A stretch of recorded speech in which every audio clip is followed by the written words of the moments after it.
Today, we have the pleasure of being trained by a nonprofit founder and the 2022 CNN hero and business consultant, Meymuna Hussein-Cattan. So I'm going to introduce myself, and then we are going to do an exercise, and hopefully you'll walk away with a template to establish your own social enterprises. But a bit about myself, although I do believe in the importance of caring for the spiritual side of our humanity today, I do not consider myself a religious woman. I was, however, raised in a Muslim family and for many years was involved in the Muslim community. Although Judaism, Christianity, and Islam have their differences, after hearing stories from friends who were raised in temple, church, and mosque, I realized that we share the same foundation and frustrations, and many of us distance ourselves from our religious upbringings for similar reasons. Being who I am, a non-religious, Muslim-raised, Black woman, immigrant refugee, receiving an invitation to speak to a non-denominational group of leaders gives me hope that the necessary change is indeed possible. I hope you can see me as a sample size of your community, and I hope my personal examples can be used to increase your membership in some capacity. I am delighted to help you reimagine church. I want to begin by sharing my religious upbringing. Please know I say all of this in the spirit of love. I'm not bitter, nor do I want to create any type of shame with anyone who still finds peace in their faith community. I say this because you cannot heal something unless you understand what is wrong. I hope to show you how my faith leaders fell short.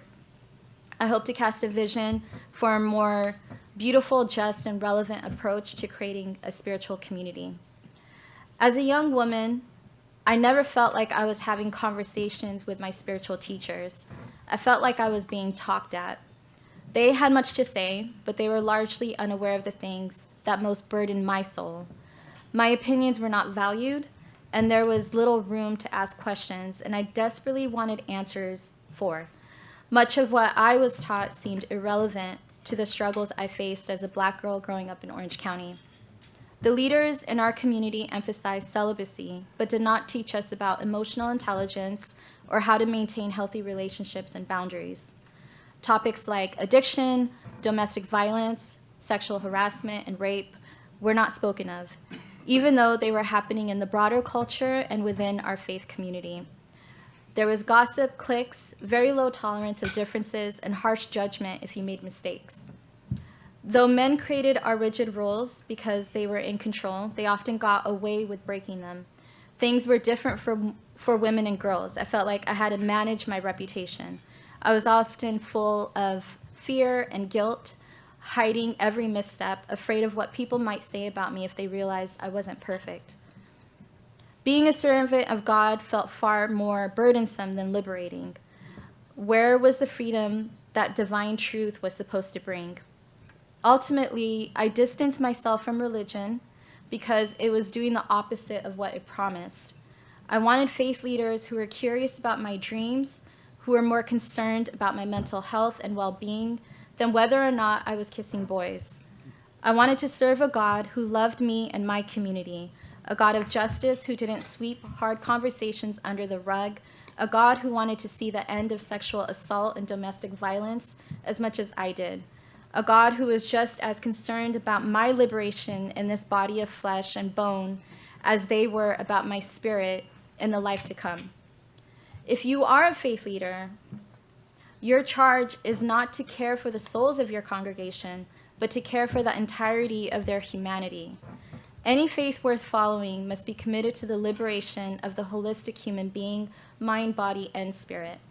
This was understood by the legacy of Black faith leaders in America. The civil rights movement was not solely a political revolution to change American laws. It was a spiritual revival driven by leaders of various faiths. The movement confronted the nation on its grave mistreatment of Black people, imploring the government and everyday citizens to abandon hate and build a society founded on truth and love.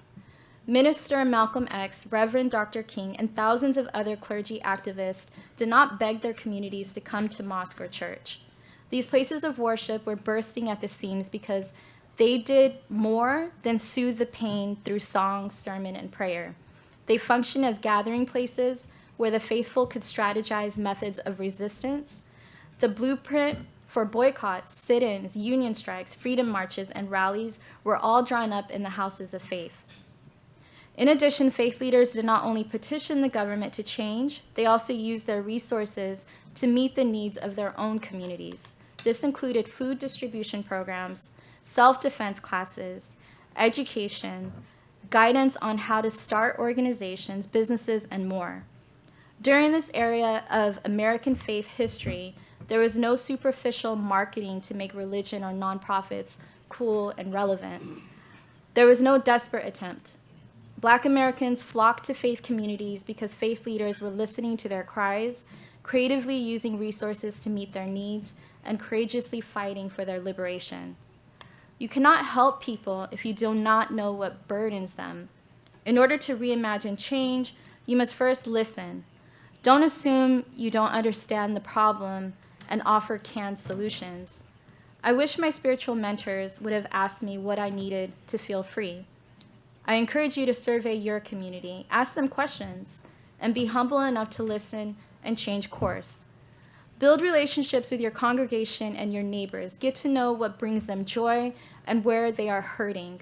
Find ways to serve and fulfill their needs, whether or not they come to service. Love them instead of policing their behavior. Get creative. Think outside of the sermon. You have power and influence that could be utilized in more ways than speeches. By implementing sustainable programs, you can make an impact in your city while also helping your faith community thrive. Care for the whole human.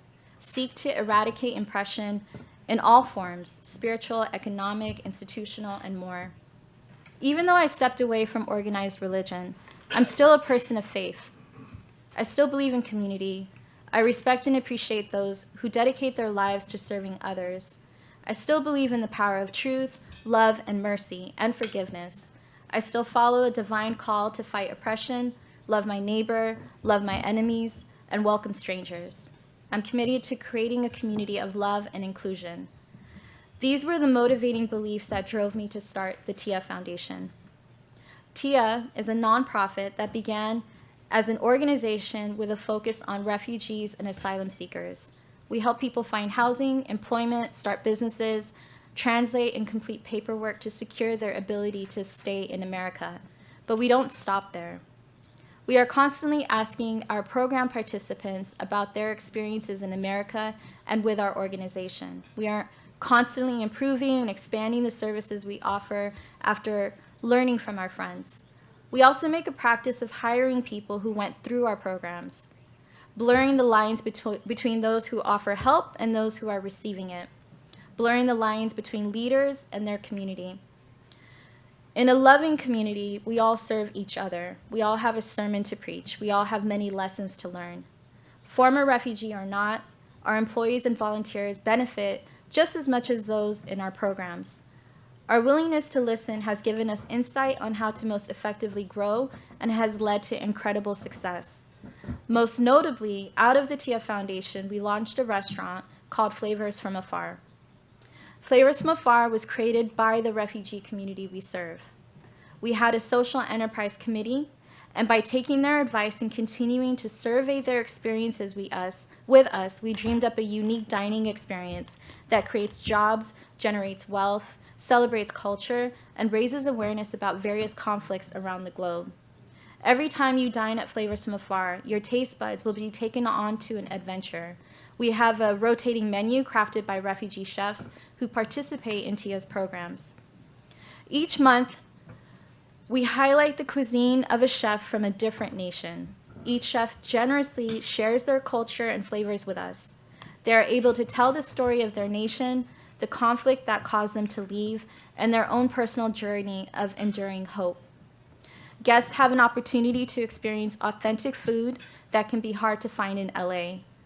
Often immigrants and refugees who dine with us are delighted to see dishes that they grew up with, that they haven't seen in years. We have worked with over 21 chefs from 18 countries. 5% of our gross sales go directly to the guest chef. We are proud to have built a restaurant that does social good, but our success is not simply because people want to support the idea. We also have excellent quality food. Flavors has been recognized by one of the most prestigious institutions in the culinary world, and we are now a Michelin Bib Gourmand restaurant. This is unheard of for an inexperienced restaurateur, but it speaks to incredible possibilities that open up when you're willing to reimagine something. We reimagined our nonprofit. We reimagined that what comes to mind when you hear the word refugee. We reimagined what a restaurant could be. We reimagined leadership, power, and activism. We reimagined community. I'm sure all of you have already begun to operate in this way. I would encourage you to keep asking questions. Keep reimagining community. For others, maybe your mind is filling with new and creative ideas for the first time. Remember, you might wear this responsibility, but it's not on you alone. You need the insight of your community to serve your community. Find those among you who are already doing life-changing work and support them. Find the artists, activists, entrepreneurs with big dreams. Support them in every way you can and incorporate them and their work into the programs of your vision. Ask your network, your congregation, your neighbors, what areas in their lives are they most in need of freedom, and find ways to meet their needs. Be an institution of liberation. Don't expect the community to come to you. You go to the community. Offer scaling price therapy, inclusive job fairs, networking events, free babysitting for working parents, start a community garden, host a cultural fair celebrating immigrant communities in your neighborhood, survey your neighbors, find medical doctors, lawyers, plumbers, mechanics, piano teachers, anyone willing to volunteer their services to help people in need. The possibilities are endless. These are not social political endeavors that distract you from responsibility to care for people's souls. These are acts of love that honor the dignity of the whole human being, mind, body, and spirit. Separation of church and state was meant to prevent the government from imposing religion upon citizens of a democratic nation. It was not meant as an excuse for faith leaders to remain uninvolved in crucial matters that affect the well-being of all people. It is your responsibility before God to be involved, to not only speak out against injustice, but to put your faith into action, to confront injustices with courage and love. Whether 20 children are murdered by a school shooter in America or 20 children are murdered by a missile in Gaza, faith leaders should be seeing involvement in issues of justice as central to their calling. You must do more than offer prayers and shallow calls for peace. You must get to the root of violence and injustice in all forms. Nonprofits or the house of God should not be a place that people come to hide from pain of the world, but a place of healing, a place of honest, loving confrontation, and a place to conspire. How do you use the power of divine truth and love to cripple the evils of today? What creative ways can your congregation address the needs of the hurting world? To reimagine is a question we need to take seriously. We have to question the way things are. This could be difficult for institutions with deep traditions. This could be difficult because so many religious leaders think it's their responsibility to know and provide all the answers. But I believe the only way to reimagine a faithful servant of God and your community is to always be a disciple. Always be a student of life. Always ask questions. No matter how long you've been following God, no one has arrived. No one is perfect. If you plan on dedicating your life to serving, then you must dedicate your life to learning. You must constantly reimagine what it means to be the church today. Because the world is ever changing and love might need to look different than it did yesterday. Thank you.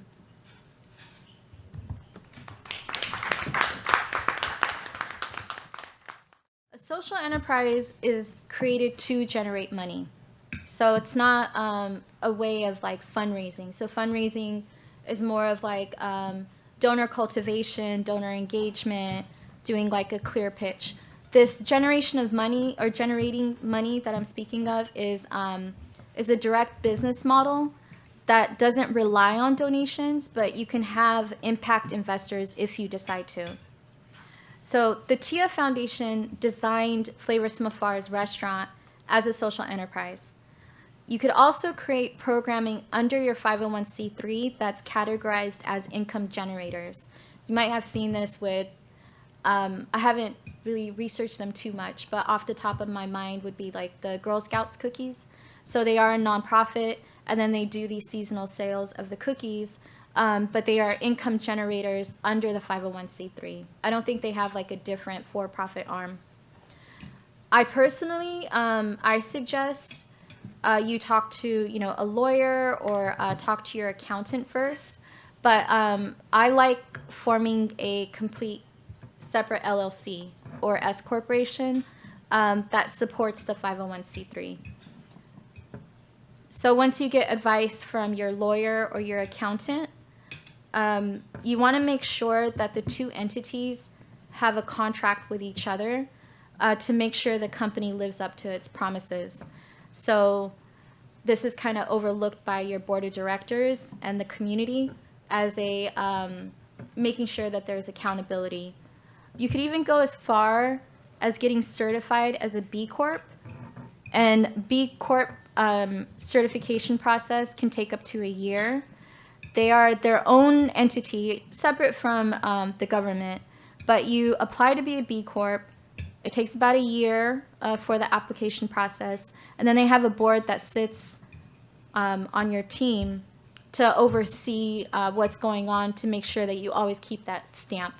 So there's places that you go to in LA, maybe like Apollos if you want to buy bags in downtown, or Second Home. It's a co-working space. You'll see the big sign on their door. So that means that they've been vetted and there's evidence of how and why they sustain as a social enterprise. Now, what is a social enterprise? There's three clear categories. Number one, it could be the products you sell. So maybe it's from a co-op or a local urban farm that gives back to the distributor. So there's a lot of urban farms right now in South LA, and if you purchase product from them and you sell it as a farmer's market in your parking lot, that would be considered a social enterprise model. So number one is product. Number two is employees you hire. So let's say you hire a local foster youth that directly benefit from the proceeds raised, and you give them an income. So you're showing that you're making, a direct investment in the community. This is workforce development training that you're providing the local foster youth. So number one is products. Number two is your employees. Three, so the third part is if profits back into a strong social environmental mission, which is a little complicated because I think that's what nonprofits do. We're mission driven, but you could also do that as a social enterprise for-profit entity.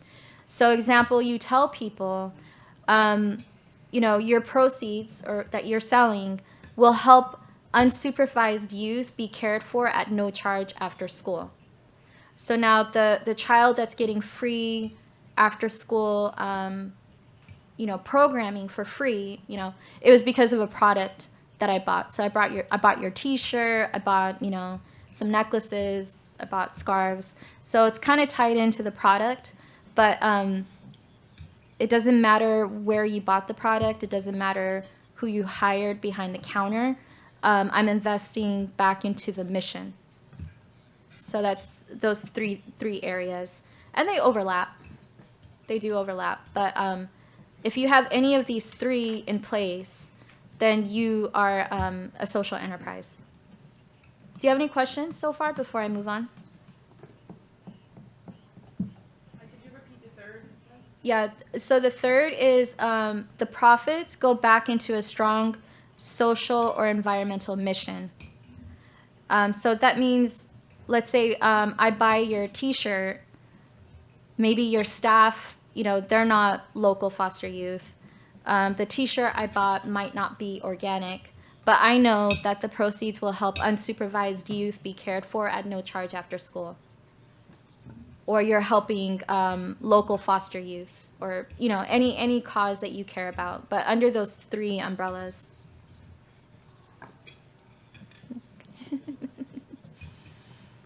Okay, so taking these categories into consideration, I want you to think of what type of make-believe social enterprise do you want to imagine today?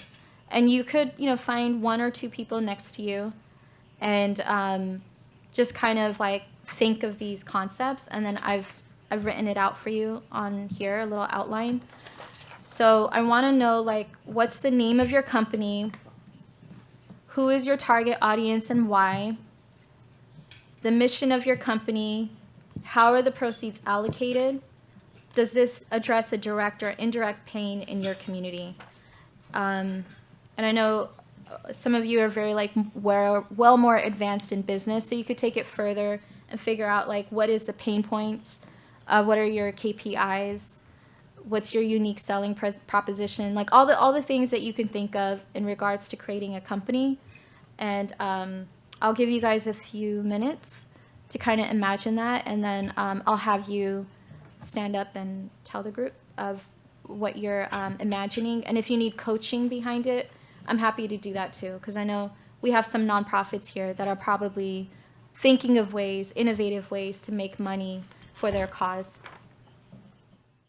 See these booklets on your table, and Flavors from Afar, our restaurant, was in Little Ethiopia, and we outgrew the space because the popularity, and now we're moving to East Hollywood, and our kitchen is currently under renovation.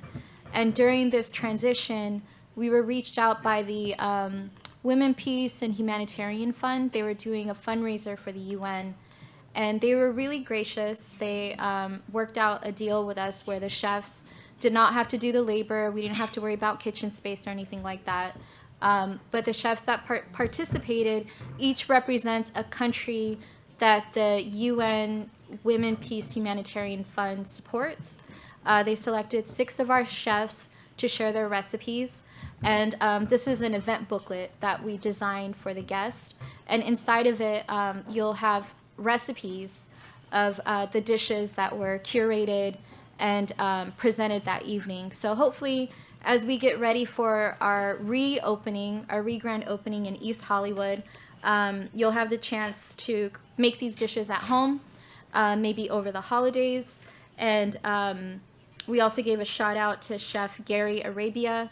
He and his staff executed the work because his restaurant was at the location of the venue. So that happens a lot with catering. I'm sure, when you've come across wedding planning, there's a approved caterer, and he was the guy, but they executed our recipe. So it feels special. And then you'll also see a photo of the chef, their bio. And if at any point while we're closed, or anytime actually, if you want the chef directly to cater for you, we have their name and phone number right next to their photo. So if you want to try anything Haitian cuisine, Persian cuisine, Eritrean, you can contact any of these chefs and work out a payment process with them directly. So, yeah. I saw that you were listed in the LA Times 101 restaurants to eat at. Yeah. Did that completely change what was going on, or? Yeah, it really changed the trajectory for us. Yeah. So Miriam is referring to our restaurant was voted top 101 restaurants by the LA Times, and we are also Michelin Bib Gourmand. So they selected 18 restaurants in Los Angeles, and we made it to the list. And mind you, when I started the restaurant, I didn't even know what a bread knife was. So I was just really focused on our vision and really helping sustain TIYYA. Which actually I should go tell you a little bit about our journey. So the TIYYA Foundation was established by my mother and I in 2010. We are former refugees from East Africa. I was born on a refugee camp. And I didn't know my mom's journey and her level of PTSD until we started the TIYYA Foundation together. And then in 2012, it really triggered her nightmares. And she doesn't believe in, one-on-one talk therapy. She finds her own healing through the mosque, through gardening, through, community gathering. So she stepped away, I stepped in. Around 2014, I was able to acquire a government contract to support refugees. And 2017, that was no longer available. So I had to talk to my community and figure out what we should do. I created a social enterprise. And as I mentioned to you, surveying your community is really important because it wasn't based on my skill set. I went to the community. I said, this is the problem we're facing. I still want to continue programming for you guys, but we don't have resources right now. What do you recommend? So as I was losing my staff, mind you, 2019, I was the only employee at TIYYA by that point after having case managers and robust programming, especially for youth. I was like, I don't know what to do. So the committee we formed was mostly families we work with. And we had some board members, volunteers, staff at the time that was like transitioning out. And I presented the idea of an international tea house.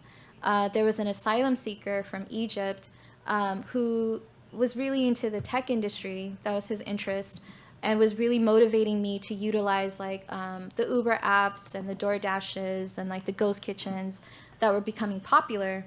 So at that time I didn't know how to cook, besides, Trader Joe meals to keep my family going or borrowing trays of food from my mom. But, so I was like, yeah, let's try it out. So 2019 that happened, and then I was able to participate in a pitch competition in Orange County, and I don't know if it was like imposter syndrome, but I really thought like I wasn't gonna win this grant money. I just, whatever was going on. But I won $50,000, and they really liked the idea of providing workforce development for refugees while also introducing international cuisine to the public and to make it unique. The unique selling proposition, the USP, was these are dishes that you only find at home. So you could go to the market or go to grocery stores, go to restaurants and see like mainstream food that isn't always made at home. How do we introduce these dishes? That actually opened the door to meet other funders, and then I was able to acquire this space in Little Ethiopia. I chose Little Ethiopia on purpose. At that point, my parents had retired. They moved up to, my dad retired. They moved up to Seattle. My family and I, my husband and child, and well, now I have two, but we were in LA.